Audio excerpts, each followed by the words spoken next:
rated 100% disabled at the time of discharge. And you're probably right. It won't be with so many people. Gentleman, yield. I believe it says rated by VA. DOD makes a rating when you separate from service, and it says VA, and that is a problem because of the time that it takes for VA to do their rating. Well, reclaiming my time, when we checked with VA within the last 2 hours, they said that the average is about 188 days. But be that as it may, I would hope that I go back to what the ranking member said. We really ought to get this into conference, and if there are issues that the gentleman is concerned about, perhaps they can be worked out at that time. But we've got service members who are being abused right now, and I know that as chairman of veterans, I know you want to make sure, I know the gentleman wants to make sure that he protects our veterans, and so with that, I yield back. Gentleman's time has expired. Gentleman from Florida. Thank you very much. I would say that absolutely, if it was just an extension of SCRA to get past the sunset provisions, we would not have a problem with that. But I know, as any other member in here, that the last thing we would want to do is to cause a problem for our veterans, and without thinking through all the potential consequences. I would note that Mr. Cummings introduced an identical piece of legislation, H.R. 5737, earlier this week, which would give the Committee on Veterans Affairs an opportunity to review these issues. I would ask the gentleman to give our committee an opportunity to review this proposal in bill form through regular order. I pledge my commitment to work with you to make sure that your concerns are addressed in proper fashion, and with that, I yield back. Gentleman yields back. All time has expired. The question is on the amendment offered by the gentleman from Maryland. Those in favor say aye. Aye. Those opposed say no. No. In the opinion of the chair, the noes have it. The amendment is not agreed to. Mr. Speaker, ask for a recorded vote. Pursuant to Clause 6 of Rule 18, further proceedings on the amendment offered by the gentleman from Maryland will be postponed. It is now in order to consider amendment number 29, printed in House Report 112-485. For what purpose does the gentleman from Northern Marianas seek recognition? Yeah, Mr. Chairman, I have an amendment at the desk. The clerk will designate the amendment. Amendment number 29, printed in House Report number 112-485, offered by Mr. Sablon of the Northern Mariana Islands. Pursuant to House Resolution 661, the gentleman from the Northern Marianas, Mr. Sablon, and member opposed, each will control 5 minutes. The chair recognizes the gentleman from the Northern Marianas. Thank you, Mr. Chairman. Mr. Chairman, I yield myself as much time as I may consume. The gentleman is recognized.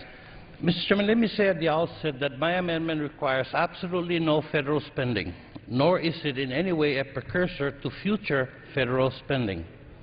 All I am proposing is that private businesses that may want to invest in the Northern Marianas and offer ship repair services to the United States military not be barred from that investment by federal law. We often hear it said that the federal government should not pick winners and losers.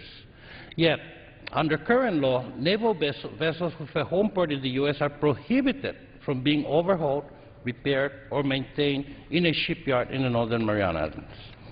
My amendment fixes that inequity. It proposes to include the Northern Marianas as a U.S. jurisdiction where our military vessels may be serviced. It opens the opportunity for private businesses to do this work in the Marianas. Businesses may not take advantage of the opportunity. We do not know. But there is no reason for our laws to foreclose this investment if it is feasible from a business point of view.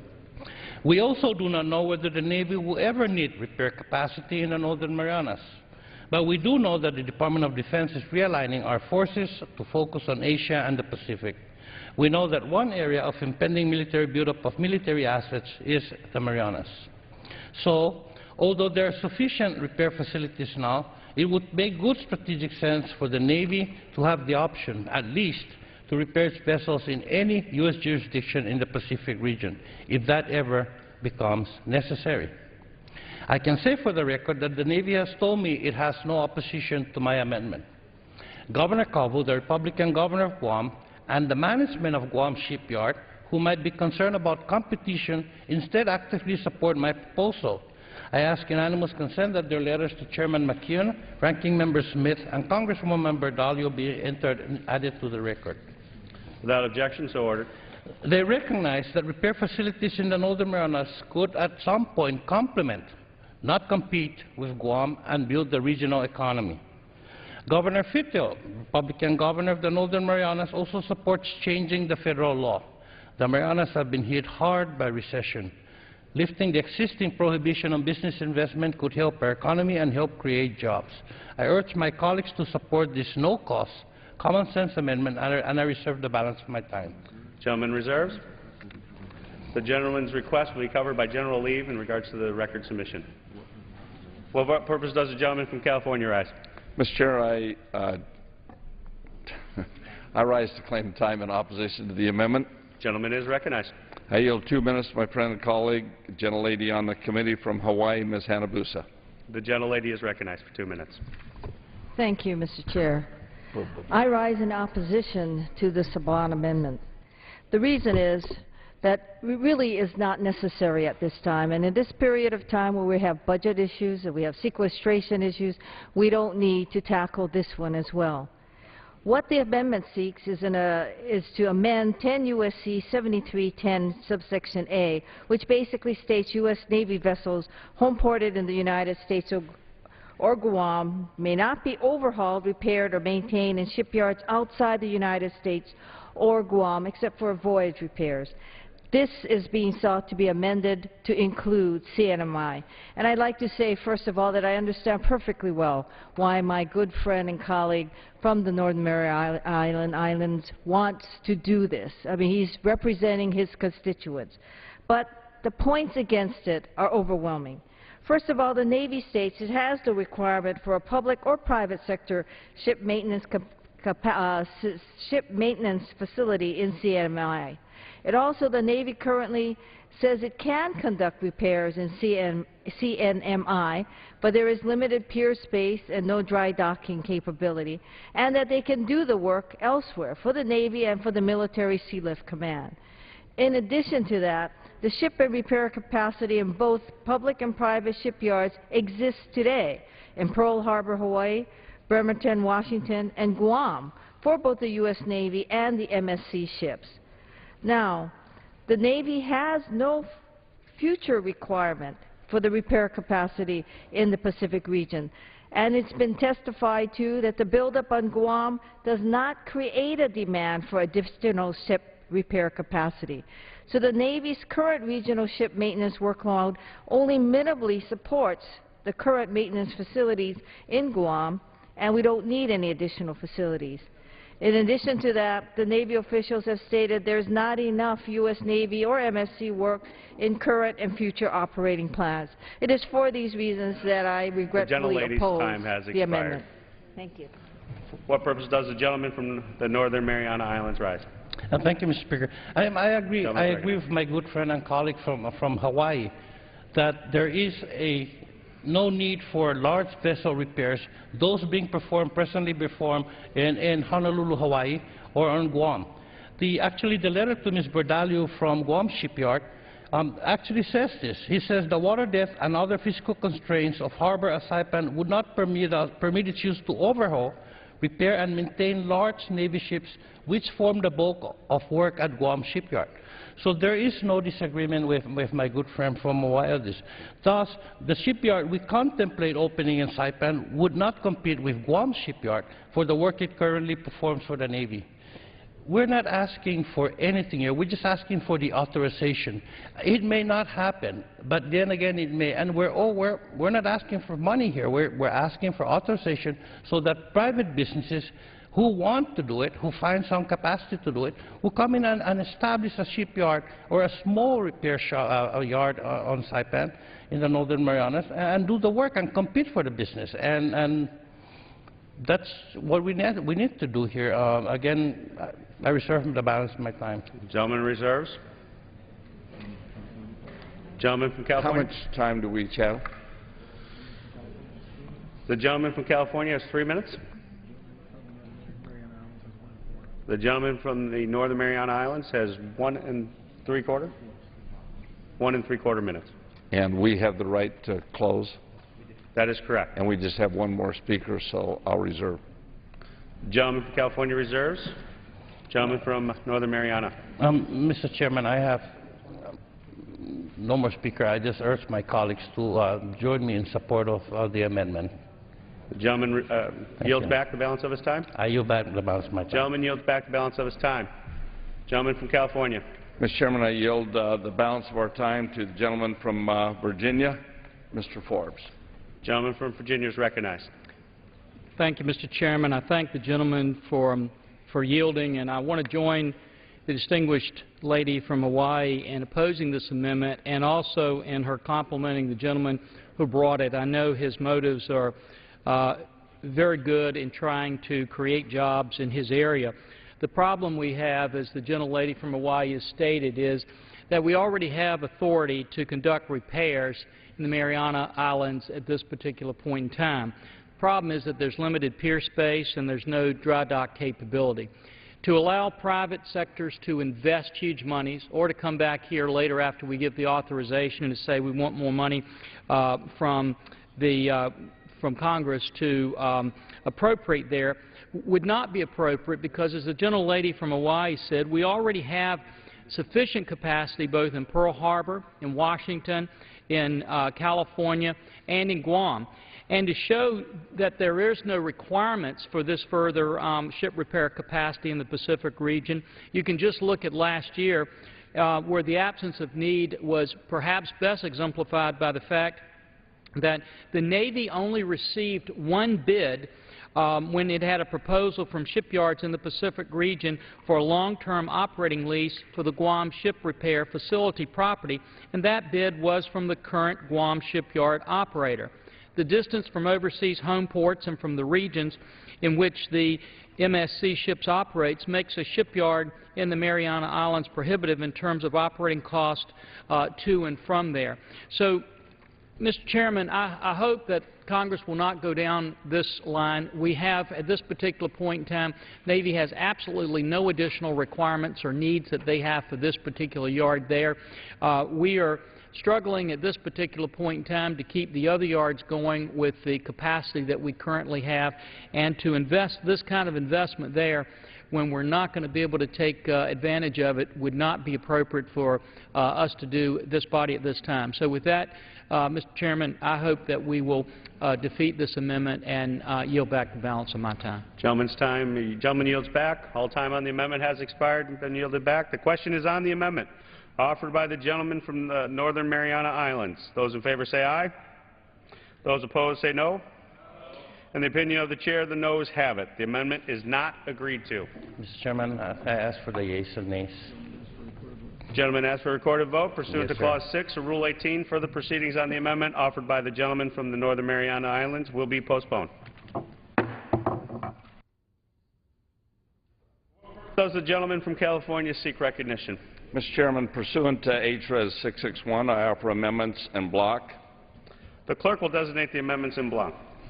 En bloc number 3, consisting of amendments numbered 35, 37, 44, 60, 63, 69, 71, 80, 84, 86, 87, 91, 94, 109, 110, 117, 130, 137, 140, printed in House Report number 112-485, offered by Mr. McKeon of California. Pursuant to House Resolution 661, the gentleman from California, Mr. McKeon, and the gentleman from Washington, Mr. Smith, each will control 10 minutes.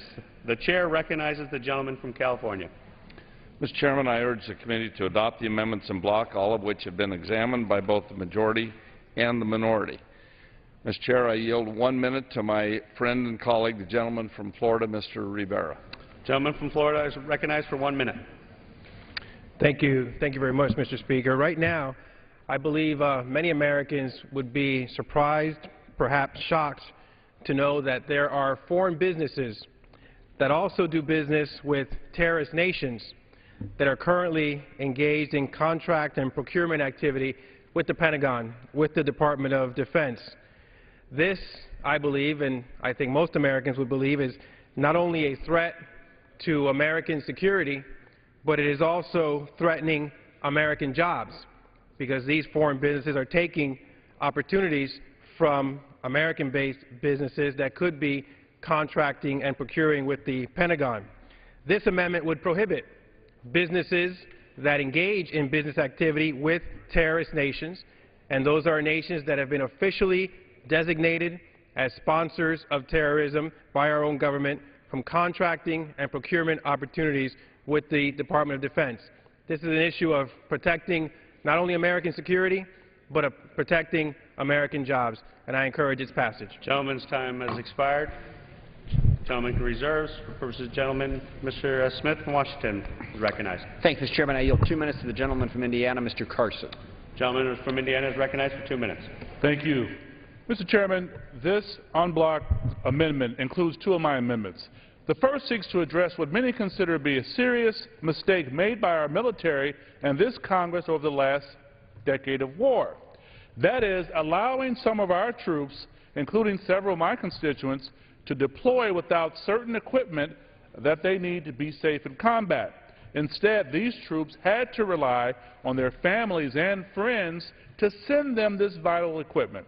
My amendment calls on the DoD to survey troops who have served since September the 11th to find out what, if any, equipment they did or they had without and what equipment they relied on family and friends to send them. I want to be clear. This is not an effort to condemn our military or the Armed Services Committee. In fact, I applaud their valuable efforts in this area. But now that we are winding down our war in Afghanistan and we are out of Iraq, we need to understand that our mistakes to avoid making them again in future conflicts. My second amendment is very simply a reintroduction of language adopted last year by unanimous consent, but unfortunately removed in conference. It addresses the fact that our service members deployed in Afghanistan only receive mental health assessments prior to deployment and after returning home. Yet, it is during deployment and in combat that these events leading to mental health issues are most likely to occur. Over the months of deployment without diagnosis or treatment, their performance could suffer. They could develop dangerous addictions, and in tragic but far too common instances, they could hurt themselves or others. My amendment requires the DoD to provide mental health assessments to our troops during deployment, improving chances of catching and treating PTSD and other issues early. I ask all of my colleagues to stand up for the physical safety and mental well-being of our troops. Time has I yield expired. back. Thank you, Mr. Speaker. Thank you, brother. For purpose, gentleman from California. Mr. Chairman, I yield 1 minute to my friend and colleague, the gentleman from Pennsylvania, Mr. Meehan. Gentleman from Pennsylvania is recognized for 1 minute. Thank you for yielding, Mr. Chairman. Mr. Chairman, I rise today to urge support for my amendment, which requires the Secretary of State to submit a report to the Congress explaining whether Boko Haram meets the criteria for designation as a foreign terrorist organization. If the Secretary determines that Boko Haram does not merit foreign terrorist organization designation, the amendment would require the Secretary to inform Congress which criteria are not met. Mr.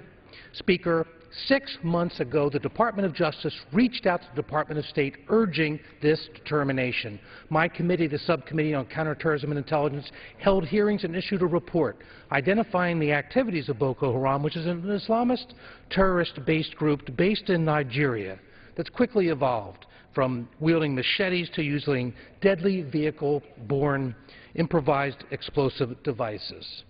This is the same kind of conduct that was conducted by other terrorist organizations, and only later did the Department identify them as FTOs. Pennsylvania's time has expired. Thank you, Mr. Chairman. I urge the support. Gentleman from Washington, recognized. Thank you, Mr. Chairman. I yield 1 minute to the gentlelady from Texas, Ms. Jackson Lee. The gentlelady from Texas is recognized for 1 minute. I thank both the ranking member and the chair, and I can only say that I have so much to say about this very passionate issue. I will quickly say that I have 2 amendments, but I will quickly say that one deals with outreach on behalf of small and minority businesses for defense contracts, and I truly believe it is enormously important for the vast number of those businesses. But I really rise today to talk about triple-negative breast cancer that has killed so many women. I am very, very pleased to indicate that my amendment will now, with the Office of the Health of Department of Defense, will identify specific genetic and molecular targets and biomarkers for triple-negative breast cancer, provide information useful in biomarker selection, drug discovery, and clinical trials design that will enable both triple-negative breast cancer patients to be identified in the progression of their disease, but also to provide for therapies.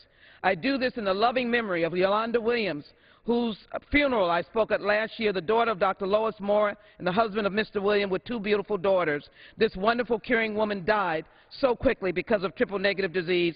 And in the loving memory of Betty Sommer's daughter, Stacy Michelle Gecke, who shares her story that she also died from triple-negative breast cancer. I ask unanimous consent that all of my materials be put into the record. I ask for the support of my amendment. I yield back. Gentlelady's time has expired. Gentleman from California. Reserve the balance for a time. Gentleman reserves. Gentleman from Washington. I reserve as well. Yield back the balance of our time. The gentleman yields back. Gentleman from California is recognized. Mr. Chairman, I yield back the balance for a time and encourage all of our members to support the en bloc amendment. Gentleman yields back. The question is on the amendments en bloc offered by the gentleman from California. Those in favor say aye. Aye. Those opposed say no. In the opinion of the chair, the ayes have it. The en bloc amendments are agreed to.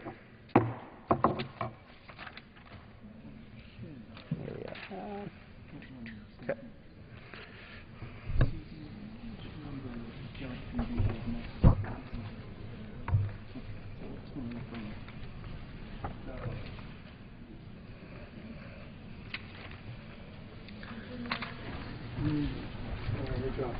It is now in order to consider amendment number 30, printed in House Report 112-485. For what purpose does the gentleman from Georgia seek recognition? Mr. Speaker, I have an amendment at the desk. The clerk will designate the amendment. Amendment number 30, printed in House Report number 112-485, offered by Mr. Johnson of Georgia. Pursuant to House Resolution 661, the gentleman from Georgia, Mr. Johnson, and a member opposed, each will control 5 minutes. The chair recognizes the gentleman from Georgia. Thank you, Mr. Speaker. My amendment would strike language in the bill directing the administration to consider redeploying tactical nuclear weapons to the Western Pacific region. And it would replace that language with a finding that such a deployment would not be in the best national security interest of the United States. The irresponsible language in the bill has already provoked a strong negative reaction from the South Korean government and forced the State Department to clarify that deploying nuclear weapons in South Korea is not on the table. Tactical nuclear weapons would be extremely destabilizing in the region. It would accelerate North Korea's development of nuclear weapons, and America would lose its moral ground in its diplomatic efforts to persuade North Korea to give up its nuclear weapons. It would also undermine decades of diplomatic efforts to secure a nuclear-free Korean peninsula, especially the joint declaration of denuclearization of the Korean peninsula, which both North and South Korea signed in 1991. And it would dramatically heighten tensions with China, perhaps with Russia, whose leaders would be understandably concerned by American tactical nuclear weapons in their backyards. Mr. Chairman, our forces in the region, including our ballistic missile submarines, our intercontinental ballistic missiles, our Tomahawk cruise missiles, B-52 and B-2 bombers, those things are fully capable of countering North Korea. I would quote General Walter Sharp, recently retired as commander of U.S. forces in Korea, who said less than 1 year ago, quote, "I don't believe tactical nuclear weapons need to return to the Republic of Korea. The U.S. has sufficient capabilities from stocks in different places around the world in order to be able to do what we need to do to be able to deter North Korea from using nuclear weapons. They don't have to be stationed here in Korea for either deterrent capability or use capability, end quote. Mr. Speaker, I reserve the balance of my time. The gentleman reserves. Gentleman from California, recognized. I rise to claim the time in opposition to the amendment. The gentleman is recognized for 5 minutes. Mr. Chairman, I yield 2 minutes to my friend and colleague, gentleman on the committee from Arizona, Mr. Franks. Gentleman from Arizona is recognized for 2 minutes. And I thank the gentleman. Mr. Chairman, I think that I would say first and foremost is that the true destabilizing force in the Western Pacific today is the nuclear weapons in the hands of North Korea. And there have been many efforts to try to pursue solutions to that in that regard, six-party talks, many different things, and it's time that the United States have some additional options.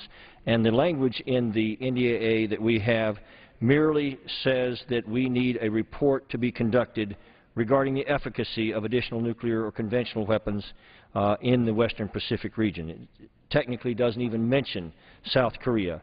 But it is true that the South Korean people and some of the South Korean leaders have debated, and some of them are arguing for the redeployment of tactical nuclear weapons on the peninsula because they see North Korea's nuclear forces as the most destabilizing aspect. And this amendment that the gentleman puts forward simply says that it would not be in the national security interest of the United States, and I think that that's not in evidence at this point. I believe that having this language in our defense bill actually strengthens the administration's hand to promote some sort of a more just solution here and takes the country and the world in a safer direction. So the bottom line is, Mr. Chairman, I believe that this amendment should be opposed and the language in the NDAA should be preserved. And with that, I would yield back. Gentleman yields back time. Gentleman from Washington. The gentleman from Georgia. Mr. Speaker, I yield to the good ranking member of the House Armed Services Committee 1 minute. Gentleman from Washington is recognized for 1 minute.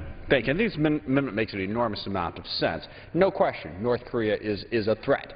But there are two very salient points. First of all, as Mr. Johnson stated, we have a number of troops in South Korea. We have a number of options, including nuclear, submarines, and bombers in the region. We have on the table what we need to deal with that threat militarily. Yes, Mr. Franks had an amendment in the committee that asked us to look at ways to expand that, including the possibility of deploying tactical nuclear weapons to the region, which I think is very, very dangerous to talk about. But specifically, it would be very dangerous to deploy those tactical nuclear weapons to South Korea. And that's why this amendment is limited to saying that would be a bad idea. We all remember the Cuban Missile Crisis, how people are like to react to nuclear weapons being deployed close by them. And North Korea is hardly a predictable actor. I can say with quite a great deal of confidence that if we were to put tactical nuclear weapons in South Korea, it would be an incredibly dangerous thing to do in terms of predicting how North Korea would act. Can I have an additional 30 seconds? Yes. The gentleman is recognized for another 30 seconds. And this amendment simply states what I think is the obvious. It would be a bad idea to put tactical nuclear weapons into South Korea. It, to some degree, makes more, well, rational is perhaps too strong a word, more user-friendly, Mr. Franks' amendment in the committee, by at least making it clear that this very, very bad option for our national security interests is not going to be contemplated. This amendment says that we should not put tactical nuclear weapons in South Korea. I think that is clearly the right policy, and I urge adoption. Gentleman's time has expired. Gentleman continues to reserve. Gentleman from California is recognized. Does the gentleman have any more speakers? Gentleman from Georgia. I have no speakers, and I'm prepared to close.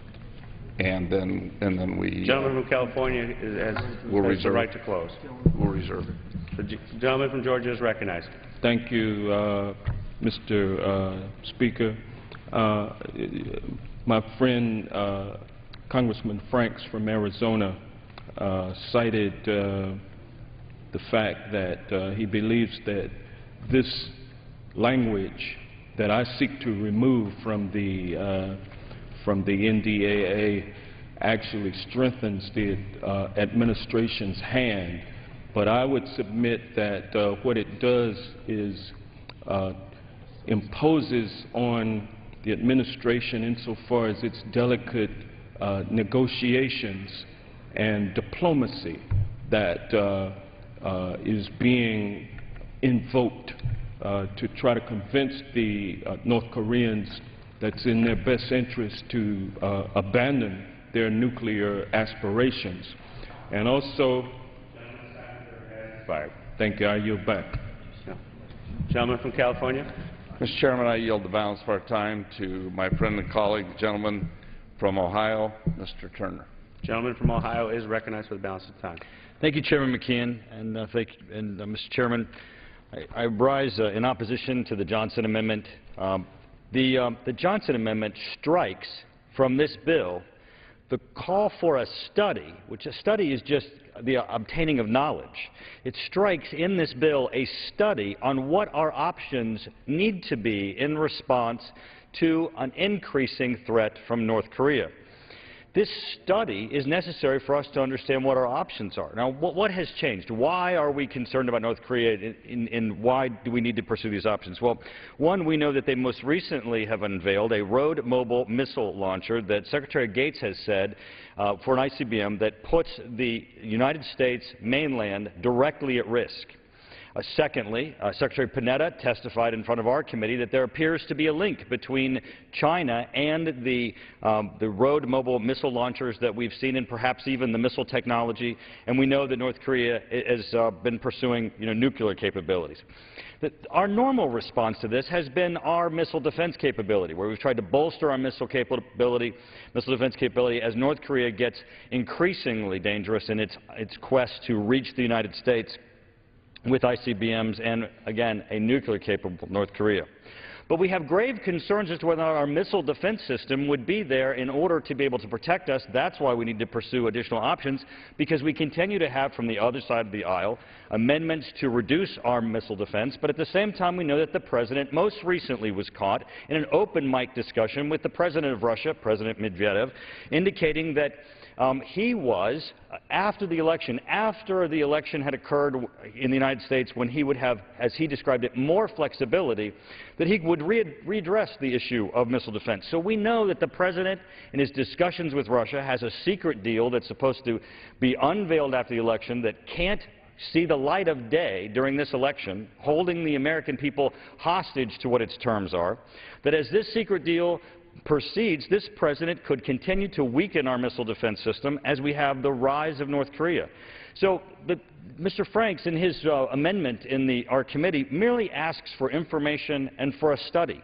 What should our response be? As we see North Korea reaching for capability to reach the United States, we know of their nuclear capability, we've seen them unveil their road mobile missile launchers, and we know that this President, in his secret deals with the Russians, has said, I'm looking for greater flexibility in missile defense.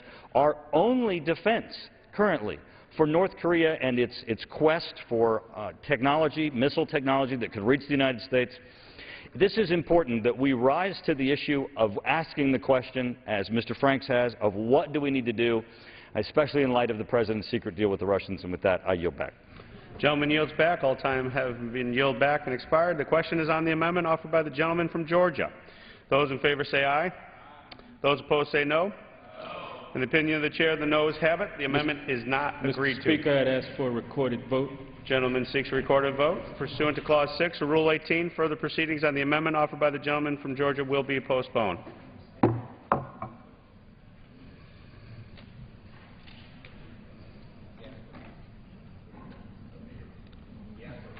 Yep. It is now in order to consider amendment number 31, printed in House Report 112-485. For what purpose does the gentleman from Georgia rise? I have an amendment at the desk, Mr. Speaker. Clerk will designate the amendment. Amendment number 31, printed in House Report number 112-485, offered by Mr. Johnson of Georgia. Pursuant to House Resolution 661, the gentleman from Georgia, Mr. Johnson, and a member opposed, each will control 5 minutes. The chair recognizes the gentleman from Georgia. Thank you, Mr. Chairman. This amendment would direct the Chairman of the Joint Chiefs and the Secretary of Defense to report to Congress regarding the impact on national security of reducing our nuclear weapons stockpiles as required by the New START Treaty. For strong supporters of New START, such as myself, it's self-evident that reducing our stockpiles when we already have the capacity to destroy the earth many times over is clearly in our national security interest. But I understand that there's some doubt amongst my colleagues on the other side of the aisle. I respect those views and we should address them. So this amendment offers a simple solution. That is, let's require our senior military leadership to give us their views. I believe that my view, which is that cutting our nuclear stockpiles is perfectly consistent with our security interests, will be validated. But in the national interest, it seems not only prudent but essential to put that question to our senior military leadership, and I'm willing to do that even if it risks me getting back the wrong answer or an answer that I don't want to hear. I'm frankly surprised this amendment is controversial because it's just common sense. I would ask any colleague who opposes this amendment why they wouldn't want to hear the views of our military leadership. Why would we not want to hear from our senior commanders on this issue? Is there any valid reason? Let's ask our military leadership and get the expert opinion we need to move forward with a clear understanding of the policy's implications, and I reserve the balance of my time. Gentleman from Georgia reserves. Gentleman from California. Mr. Chairman, I rise to claim the time in opposition to the amendment. Gentleman is recognized. I yield 2 minutes to my friend and colleague from Ohio, Mr. Turner. Gentleman from Ohio is recognized for 2 minutes. Thank you, Mr. Chairman. We're in opposition to redundant reporting and requests on items that are already available. Section 1045 of the FY12 National Defense Authorization Act, Condition 9 of the Senate's resolution of ratification for the New START treaty already require almost exactly the same report as this amendment would require. But the President, not the Secretary of Defense and Chairman of the Joint Chiefs of Staff, is required to provide this report forward. The report is required to be submitted whenever there is a shortfall in funding from the Section 1251 plan levels. Because of the FY12 omnibus appropriations resulted in a 5% shortfall, the reporting requirement was triggered and the report was due in February. Congress has yet to receive the report. So perhaps one of the things that we need to do is to just have the administration file the reports that are already being requested instead of requiring an additional report. This amendment is duplicative of an existing reporting requirement. We think that we should work together to ensure that the administration provide us with the reports that are already due. We too have very serious concerns as to how this administration is moving forward with its New START implementation. Part of the concerns that we have, obviously, is that the preamble to the New START implementation, to the New START agreement, includes a statement that the Russian state would be that our missile defense system is part of the overall effect of the balance between the two nations. The administration says that the preamble referring to missile defense does not apply, but yet we see the President in an open mic discussion with Medvedev saying, after the election I'll have greater flexibility on missile defense. So there is some confusion as to whether or not this administration believes that missile defense and New START are tied together. We certainly are going to look for a greater illumination by this President of what his secret deal is and whether or not it involves New START. Part of the discussion that we have in the reports that are due is holding this administration accountable to answer the questions that are already on the table. File the Section 1045 report that was due in February and answer the question, what's the secret deal? Gentleman from Georgia is recognized. Thank you. I would yield to myself 15 seconds. I would point out that the voluminous report that you just referred to, my colleague on the other side, that was included in last year's NDAA has not been submitted. I'm just asking for a simple report. Has expired. And I'll yield 2 minutes to my colleague, Mr. Smith. Gentleman from Washington is recognized for 2 minutes. Thank you, Mr. Chairman. Just asking for a simple yes or no answer instead of a long report. Is this in the national security interest or isn't it? And I think that's a worthy thing to get a straightforward answer to. But I want to talk one last time about the alleged secret deal that has been spoken. And I must compliment Mr. Turner. He obviously went to an excellent propaganda school. If you keep saying something over and over and over again, even though there is not a shred of evidence to support it, eventually people will believe that there might actually be something there, even though it is a complete fabrication. There is no secret deal. The President would like to negotiate with Russia in a way to better protect our national security over missile defense. That's what he said. And yet they keep saying secret deal as if something exists when there is not a shred of evidence that it does, and it is absolutely clear-cut that all the President was saying was that during an election year, an issue like this would be subject to demagoguery, precisely like this, and would be difficult to do. Now, Mr. Turner and others will probably oppose whatever agreement the President might be able to reach in the future with the Russians, and that's fine. We can have a robust debate about it. But to continue to stand up here on the floor and talk about a secret deal Mr. Turner knows doesn't exist is very disingenuous and not helpful to the larger debate. We can have the debate about what we should be negotiating with the Russians and shouldn't be. Some long for the days of the Cold War, wish we could go back to a full-blown confrontation with Russia. I don't, and the President doesn't. He'd like to find a way where we can work together to create a more peaceful world. I would like to give him the opportunity. But no deal exists, secret or otherwise. There is not a shred of evidence for that, and yet we keep hearing that said, and we know why we keep hearing it said, so it can be demagogued, so people can begin to believe something exists when there is absolutely not a shred of evidence that it does.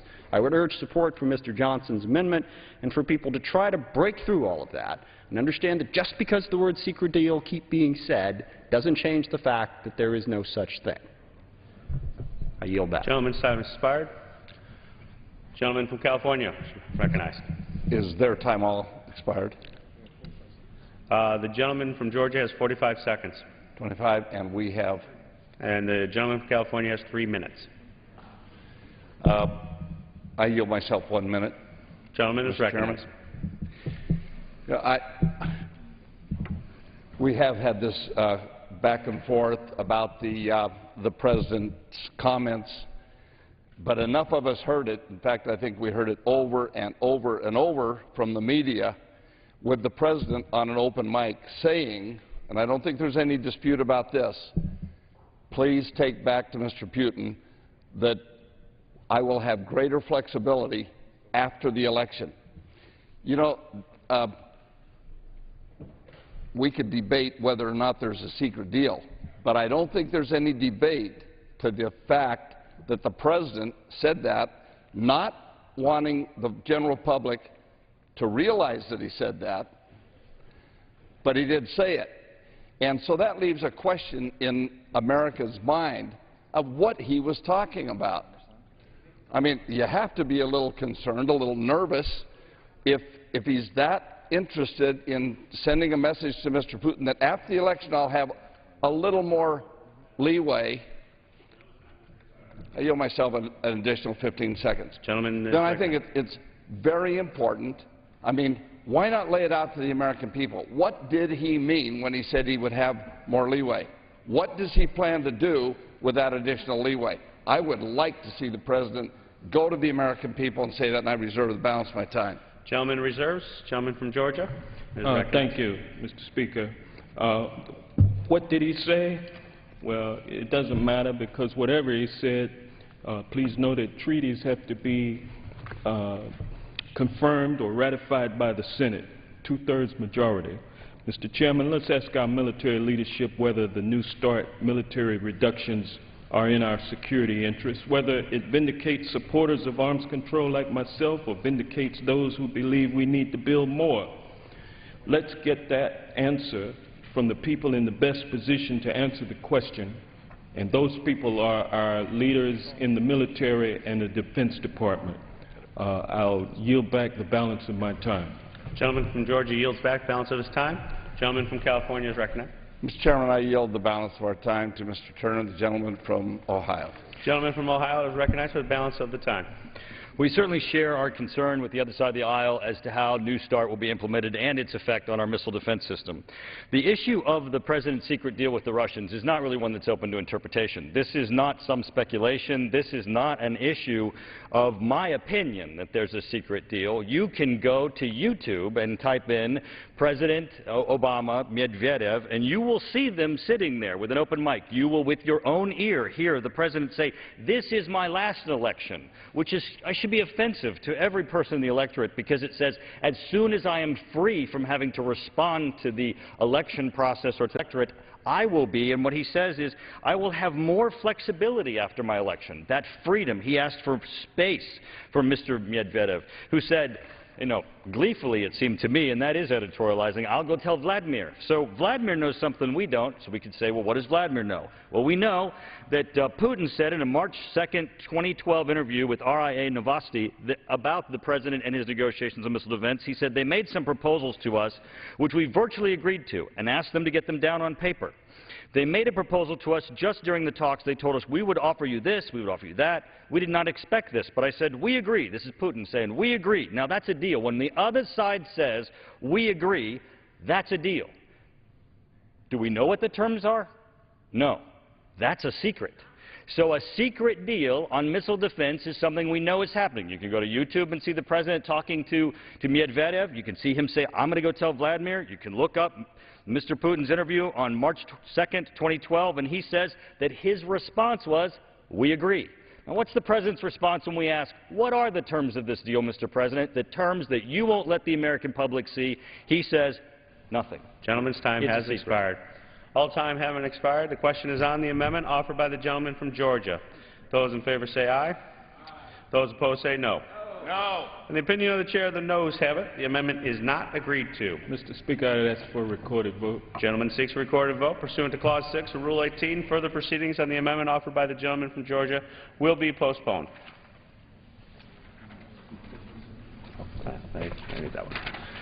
It is now in order to consider amendment number 32, printed in House Report 112-485. For what purpose does the gentleman from Georgia seek recognition? I have amendment made in order by the rule. The clerk will designate the amendment. Amendment number 32, printed in House Report number 112-485, offered by Mr. Price of Georgia. Pursuant to House Resolution 661, the gentleman from Georgia, Mr. Price, and a member opposed, each will control 5 minutes. The chair recognizes the gentleman from Georgia. Thank you, Mr. Chairman. Mr. Chairman, as we have been hearing all night earlier this year in a conversation between President Obama and the Russian president, the microphone was left open inadvertently. And the president pleaded for, quote, space, unquote, and promised, quote, flexibility, unquote, on the issue of missile defense after his reelection. And though this conversation was not intended for public consumption, the president's comments were clearly deliberate. Now, the president believes in a world without nuclear weapons. That would indeed be wonderful. He also apparently believes that unilateral reduction of our capabilities will be met by others following suit and reducing their arsenals if only the U.S. gives up its nuclear weapons first. That's not reality, Mr. Chairman. Since the end of the Cold War, the United States has eliminated over 80% of its nuclear weapons arsenal. Yet instead of others following our lead, new nuclear weapon players such as North Korea have emerged. India and Pakistan tested their nuclear weapons in the 1990s. Following the ratification of the New START treaty with Russia, Moscow started the most extensive nuclear weapon modernization program since the end of the Cold War. President George W. Bush offered to cooperate with Russia on missile defense, believing there was a collective interest in defending against emerging threats from nations like Iran and North Korea. Such cooperation, however, has proven elusive, with Russia being less interested in cooperating against Iran than in degrading our missile defense capability. Now, clearly, countries have their own motives and security interests that are not necessarily derived from United States action. President Obama seems resolved to push forward regardless, even if that means compromising our own missile defense capabilities. This is reckless and dangerous in today's world. Iran is getting ever closer to developing a nuclear weapon and consistently threatens Israel, openly calling for that nation's destruction. In the wake of Kim Jong-il's death, North Korea continues to move forward with its latest test firing of a long-range missile. This amendment would ensure that without a treaty approved by the Senate or an authorization by an act of Congress, the President may not reduce our nuclear arsenal. Please join me in limiting the space and the flexibility that this President desires, further putting our nation's security at risk. I urge support of the amendment and reserve the balance of our time. The gentleman reserves. Purpose does the gentleman from Washington rise? Claim time in opposition. Gentleman is recognized for 5 minutes. Thank you, Mr. Speaker. We have over 5,100 nuclear warheads. Now, I have seen it cited at one point that that gives us the power to destroy the Earth 23 times. I will confess that I have not done an extensive fact check on that estimate. So let's just say it's only 10 times, that we have the nuclear capability to destroy the Earth 10 times, less than half of what some of the estimates have been. That strikes me, and I think every other rational observer, as a more than sufficient deterrent. This is not a matter of saying that we're going to get rid of all of our nuclear weapons and hope that everybody else does. It's a matter of recognizing the expense of maintaining that stockpile versus some other choices that could be involved in protecting our national security. And I know a number of members on both sides of the aisle in this committee can look at shipbuilding, at planes, at support for our troops, and imagine a number of different ways that we could spend that money more effectively on national defense, not to mention the deficit. So it's a very simple opposition to this argument. If this president or any president determines that it's in our best interest to reduce that stockpile, we should be able to propose it. Now, it's a budget item. It has to come through Congress. It has to be debated. But the larger point is, again, we have over 5,100 nuclear warheads. Now, it's true that we used to have even more than that. We used to have a capability to destroy the world beyond what I think we could even imagine. But we have more than a sufficient deterrent capability right now. So to close off the option of making reductions there that make national security sense, I believe is unwise, and I reserve the balance of my time. Gentleman reserves. Gentleman from Georgia is recognized. Mr. Chairman, how much time remains? Gentleman from Georgia has 2.5 minutes. I give myself 15 seconds. I find it curious that it would be unwise to require that the Senate concur in a reduction of nuclear weapons arsenal, or that an act of Congress be approved prior to that occurring. And I'm pleased to yield 1 minute to my friend and gentleman from Ohio, Mr. Turner. Gentleman from Ohio is recognized for 1 minute.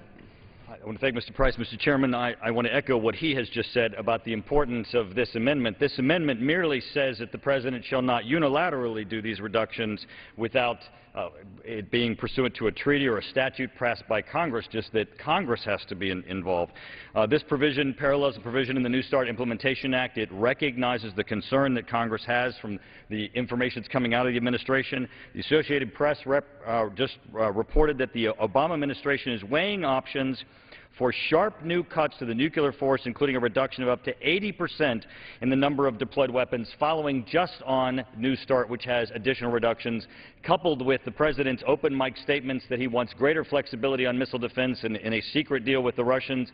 You have to come to a point where Congress has to be concerned that they be in the loop, that the President not take unilateral actions to both reduce our nuclear weapons at the same time that he's negotiating to diminish our missile defense system with the Russians as part of his secret deal. I yield back. Gentleman yields back. Gentleman continues to reserve. Gentleman from Washington is recognized. I reserve balance of my time. Gentleman reserves. Gentleman from Georgia. Gentleman from Washington have any more speakers? Just me. How much time, Mr. Chairman? Gentleman from Georgia has 1.25 minutes. I'm pleased to yield the remainder of our time to the gentleman from Virginia, Mr. Forbes. Gentleman from Virginia is recognized for the balance of the time. I thank the gentleman for bringing this amendment. One thing we know, that under this administration's watch, we will see, if we don't change it, up to $1 trillion of cuts to national defense coming down the pike. What does that mean? We have seen the Air Force say that they're on the ragged edge. We've seen this administration propose to take 7 cruisers and dismantle those cruisers. What that would mean is doing away with twice the surface capability of the entire British Navy. We've seen the possibility of as many as 150,000 pink slips that could be coming down to our men and women in uniform, the loss of as many as 1.5 million jobs. And I don't know whether or not there's a secret deal or what that secret deal is with the Russians, but one thing we know is we are moving dangerously close to the point where we will no longer be able to guarantee the security of the United States and U.S. interests, and that's why it's important that we support this amendment, and I hope we'll do that, and I yield back the balance of my time. Gentleman yields back. Gentleman from Washington is recognized. Thank you. I yield myself the balance of my time. I think there are some legitimate questions about our national security, and certainly if we saw that level of cut of $1 trillion, a number of the issues that the gentleman from Virginia raised are worthy of concern. This amendment talks about a very narrow area of interest, and that's our nuclear weapons stockpile, which, as I have indicated, is more than sufficient. And just one final word on the secret deal. Whatever agreement the President may come up with, and he certainly doesn't have one at the moment, as Mr. Johnson indicated earlier, it requires a two-thirds vote of the Senate. So I think we can all relax about what exists there. It will be a public debate. Now, as Mr. Forbes acknowledged, he doesn't know if such a thing exists or not. Interesting to keep talking about something that we don't know whether or not it exists or not. But whether it comes up or not, there will be a full debate here. I believe, however, that when it comes to our nuclear weapons, that is an area where, again, we can save money in order to protect other very necessary parts of our national security. And with that, I yield back the balance of my time. Gentleman yields back. All time having been yielded or expired. The question is on the amendment offered from the gentleman from Georgia. Those in favor say aye. Aye. Those opposed say no. In the opinion of the chair, the ayes have it. The amendment is agreed to. Mr. Chairman, on that I request a roll call vote. Gentleman seeks a roll call vote. Pursuant to Clause 6 of Rule 18, further proceedings on the amendment offered by the gentleman from Georgia will be postponed. I need that one.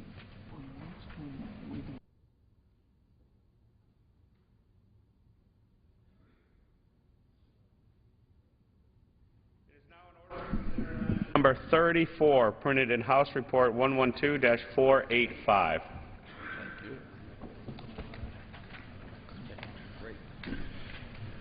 It is now in order to consider amendment number 38, printed in House Report 112-48. What purpose does the gentleman from Virginia seek recognition? Mr. Chairman, I have an amendment at the desk. The clerk will designate the amendment. Amendment number 38, printed in House Report number 112-485, offered by Mr. Ridgell of Virginia.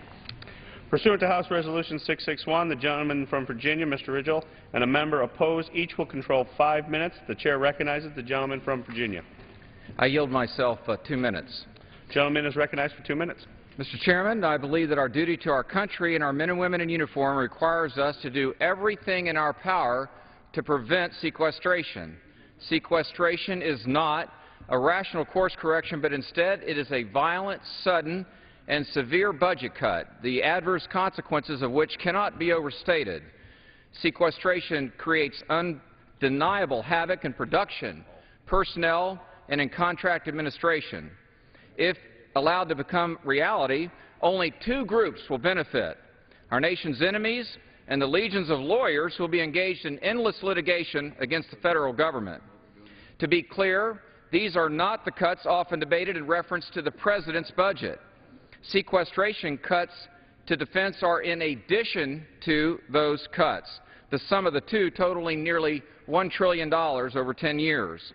Now, even if one holds a view that defense spending must come down, this is not the method in any respect to accomplish that objective. My amendment allows us to avert sequestration. Specifically, the 2013 sequester is eliminated consistent with the House passed budget, provided one of 2 events happen. First, reconciliation legislation required by the budget resolution is enacted. Or 2, legislation offsetting within 5 years the cost of the fiscal year 2013 discretionary sequester and the FY13 sequester of defense mandatory programs is enacted. It also requires a report on the impact of sequestration prior to it taking effect, which is crucial. Now, this amendment is critical to preventing sequestration, which must be done if we're to meet our obligation to defend this great country, and the men and women who are truly defending this country are men and women in uniform. So I urge my colleagues to support the amendment. I reserve the balance of my time. Gentleman reserves. What purpose does the gentleman from Washington seek recognition? I rise to claim the time in opposition. Gentleman is recognized for 5 minutes. I yield myself as much time as I may consume. There are 2 big problems with this. First of all, it's a 1-year solution. It would eliminate sequestration for fiscal year 13 alone. And as we have seen this year already, the constant every year wondering whether or not something this large is going to happen is enormously disruptive to our economy, enormously disruptive to our defense industry, and all the other places that suffer sequestration. This sets us up for just another 1 year after 1 year after 1 year, as we have seen with expiring tax cuts, with expiring proposed cuts to Medicare. This every year trying to figure out whether or not we're going to deal with it is almost as damaging as the cuts themselves. So whatever we do here, we're going to have to come up with a 10-year solution. We're going to have to come up with the $1.2 trillion in deficit reductions that's necessary to avoid sequestration. And I agree with my colleagues. Coming up with that money and avoiding sequestration is enormously important, but simply doing it 1 year at a time really doesn't help. The second problem with this is the way it is structured. It takes defense out of the possibility of facing sequestration and dumps it all on the rest of the discretionary budget. And what happens here, basically, is the Republican proposal on this is defense should not be touched and there should be no revenue, and we have to deal with an over $1 trillion deficit that's going to be well over $8–9 trillion over the course of the next 10 years. What that means is you're going to have a devastating level of cuts in every other federal program. Social Security, Medicare, Medicaid, all other discretionary spending, transportation, education. Now, I am a strong defender of the defense budget and of national security, but I am also a strong defender of our infrastructure, a strong defender of Medicare and Medicaid. This simply shifts defense out from under, puts the entire burden on everything else. And just to do a little quick math for you, we had a $1.3 trillion deficit last year, roughly 40% of the budget almost in deficit. So if you decide no revenue, we're not going to bring in any more money, and we're not going to cut anything in defense, which is 20% of the budget, so now you're down to 80% of the budget, and I can't do this math off the top of my head, but if you have to cut 40% from a 100%, if you go down to 80, you probably have to cut pretty close to 50. So look at everything else in the federal government and imagine a 50% cut. I don't think that's realistic.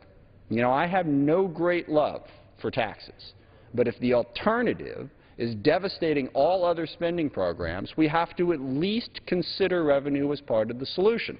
This amendment, as with all Republican budget proposals, precludes that option and puts everything on the back of every other piece of spending, save defense, and raises no revenue. I don't believe that is a responsible approach. I also agree with Secretary Panetta, who said proposing this, something that the President will not support, something that the Senate will not support, stops us dead in our tracks from having any hope of truly getting to a solution that will prevent sequestration, which I agree needs to be done. I don't agree that this amendment puts us on a path to do it. I reserve the balance of my time. Gentleman reserves. Gentleman from Virginia is recognized. Mr. Chairman, I yield the remainder of my time to my friend and colleague, the Chairman of the Budget Committee, Mr. Ryan.